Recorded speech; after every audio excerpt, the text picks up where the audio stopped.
Hello everyone, Rare Model Reviews here, and today we have the 1/400 scale Evangelion Unit 13. So, straight off the bat here, I am going to be going over the colors first. This thing actually has very good parts separation, or color separation I should say. For example, the head, a lot of the pieces here are molded in multiple colors here, such as the black and yellow here you see on the eyes. Now this thing does have a lot of small pieces to put together, and they want to like pop off and whatnot when you're building it. So a little caution is advised there. I actually lost one of the pieces to one of the chests, which I'll get on to later. But besides that, you won't have to do too much painting. Putting this guy down for a second here, and we're going to look inside the manual. And first and foremost, you have a few pieces left over.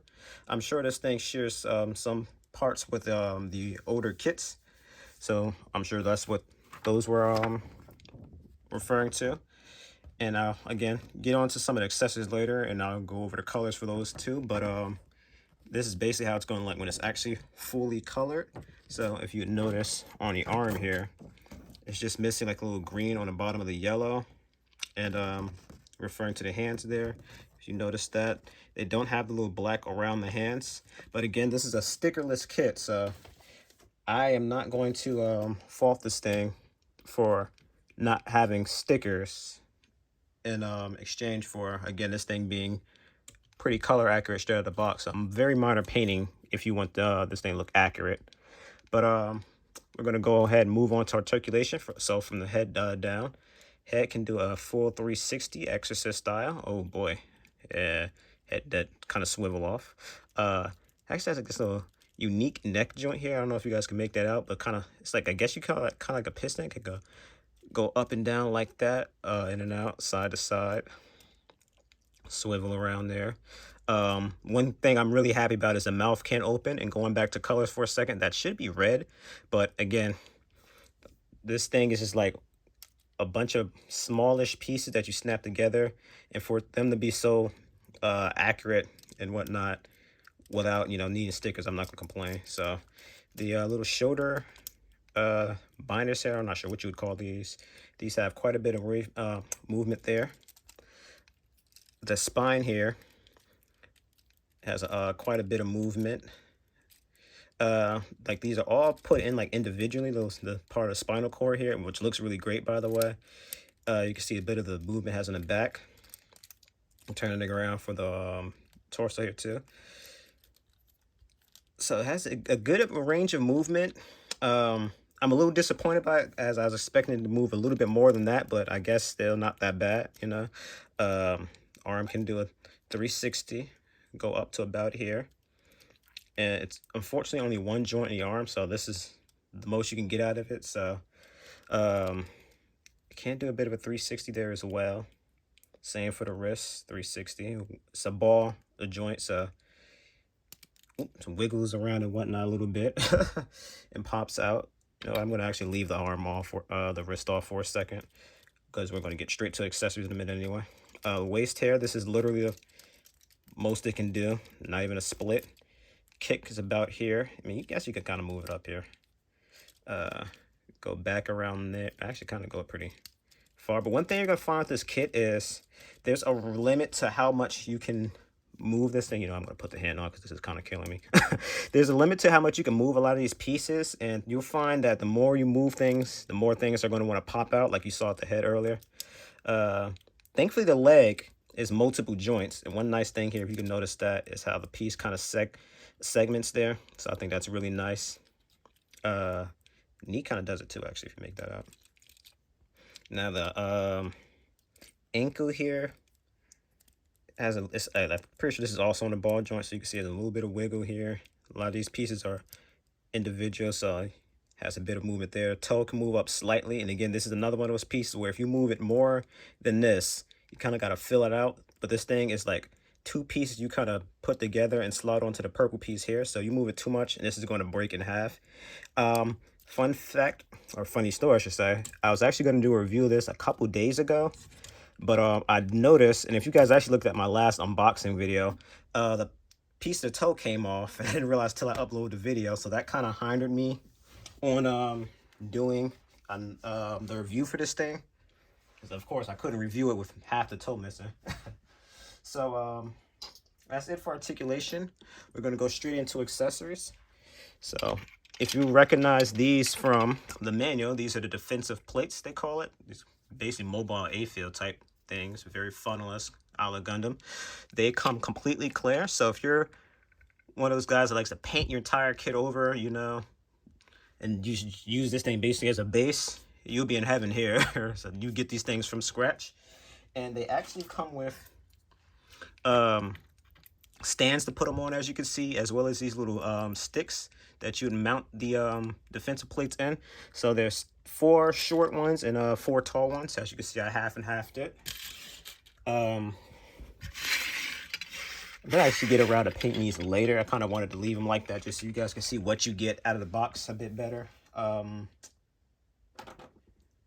interesting thing this kit comes with is these extra binders, or whatever you refer to these as. I'm not sure if it looked like if it had these on the 4th movie and these on the 3rd, but regardless, they look cool. They give it a real armored look. So you could just detach the backs of these. You know what? While this is off, this will probably make things a little easier anyway. And then you just mount them back here, if you can make that out. I'll try to go around for the other side for this one. So they're very easy to get on and off. Trying to look at the camera and put this on at the same time. There we go. So one disappointing thing is I'm assuming the Unit-13 comes with the progressive knives, but again, they don't come with this. So that's one thing I will kind of complain about for this thing here is the lack of accessories. And also has the small foot issue here that you see with some Gundam models as well, where this thing has very small feet, so making it stand up is a little bit of an issue. Now, it also has an extra, I guess you just call this like a butt piece or something. I don't know what else you would refer to this as, but you'd be able to take this piece here in the back off and then put this on. This would be for a stand. This one does not come with it. I believe the Awakened version of Unit-13 does. So if you want to get this thing aerial, there's either getting that or having them share, or just buy a separate one. I'm gonna let him fall down because, like I said, keeping him standing is a bit of a chore. Now this thing has a lot of different hands. It has these grasping hands as opposed to these relaxed ones. Now it also has 2 closed fists as well. But I have a serious beef with these hands because they, like a lot of things on this kit, are all friction based. Nothing snaps in with this thing. So you'll find when you're trying to spin this thing around, it'll pop right out. And that's the same thing on the other side, whether you do fist or grasping hand. I'm putting this thing in. You can see me kind of pushing it in there. It comes right out, just that easy. Barely moved it, and it comes straight out. And as you can see, the arm, the entire arm, came off, and so did the hand with it. So not very good at all. And it also has actually these are the wrong hands, so I'll get onto those later. But it also has these open-ish hands. These are for holding the next accessory I'll get into in just a second here. And like I said, yeah, this thing, I don't want to say hand grenade, but honestly, I think that might be the proper term for this thing, because if pieces come off that easy, I think that's the only thing you can really use to describe this thing is a hand grenade. And I got all a little mixed up here. Okay, yeah, this is it. Okay. So this thing has 2 pairs of Longinuses or Longinuses. This thing has like multiple different names because different characters pronounce things differently. But so these things, first and foremost, they are enormous. I can't even fit this entire thing in a frame. It's that big. And it's a little floppy, if you can see that, which I'm not much of a fan of. But one thing I also did is one I lined and one I didn't. I'm not sure how much you guys can make that out because this thing has very thin grooves. So it's a little tough to line this thing properly. But to my surprise, this is probably the best thing about this kit is these spears. as surprisingly, geez, if the wrist could hold up, the wrist is more of a problem than the spears itself. But if you could make that out, this thing holds up the spear with just about no issues. The problem is the wrist will give out and this thing end up dropping. So if you can see that, you know, it's kind of dripping down a little bit, but geesh. Okay, now I kind of take back what I said. But yeah, it also has these pieces here. I think it only wanted you to take out one, but I believe it wants you to disconnect the spears and put them together. I'm assuming from the pointy ends here. But these things stick in really tight. And honestly, I'm afraid that this thing will break if I do try to disconnect them. So I just left them alone. So now, move all these hands back here. I have the final accessory here, which is the extra arms, the piece de la resistance. So for this, all you do is disconnect the chest here, which thankfully it's not in there super tight, so I never have any issues of this thing feeling like it wants to break or anything. And this is another thing that kind of fits on with friction, and as you've seen immediately, much like everything here, it wants to pop off. So going on for articulation with the extra arms here, it can go up to about here before it wants to pop off. It can slightly wiggle, of course. Basically 360 movement.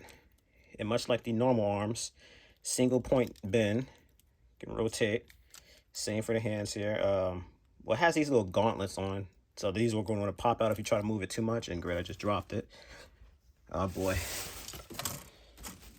Yeah, so again, this is one big issue I have with this kit. Everything is very loose. And everything wants to pop off and fall and drop.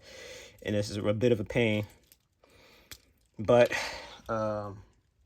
also has extra hands for this as well. I think those were more of the grasping hands, whereas that was the relaxed hand.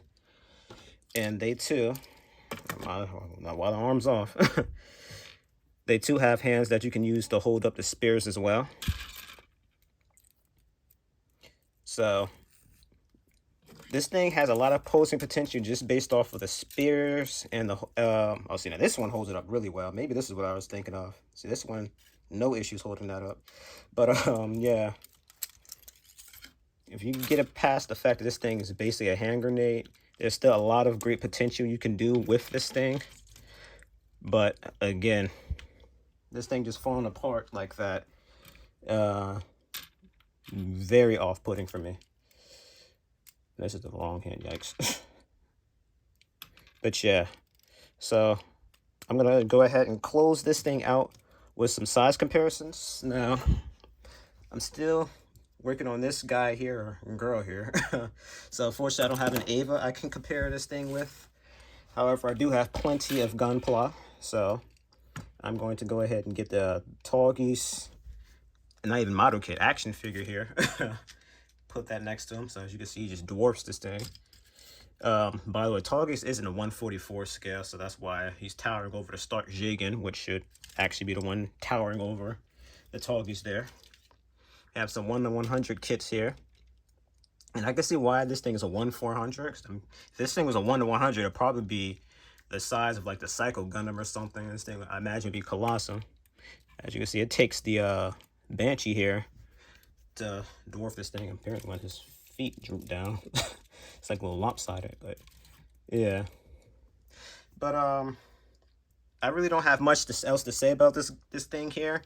Unfortunately, third review in, and I can already say that we're getting on to our first kit that I just flat out could not recommend. I'm sorry. This thing is very loose, hand grenade-y. The accessories give you a little bit of something to desire for. I mean, it basically gives you everything you expect from watching movies. I'll say that much, but still, it feels a little limited, especially with the posing potential. And actually, if you can make it on the chest here, actually just remember, the piece here is very loose, didn't come in very well, and it actually fell off. So who knows where that is? But I hate to leave this thing in such a bad note, but this is Rare Model Reviews, and I thank you guys so much for watching. Like, comment, and subscribe, and I'll see you next time.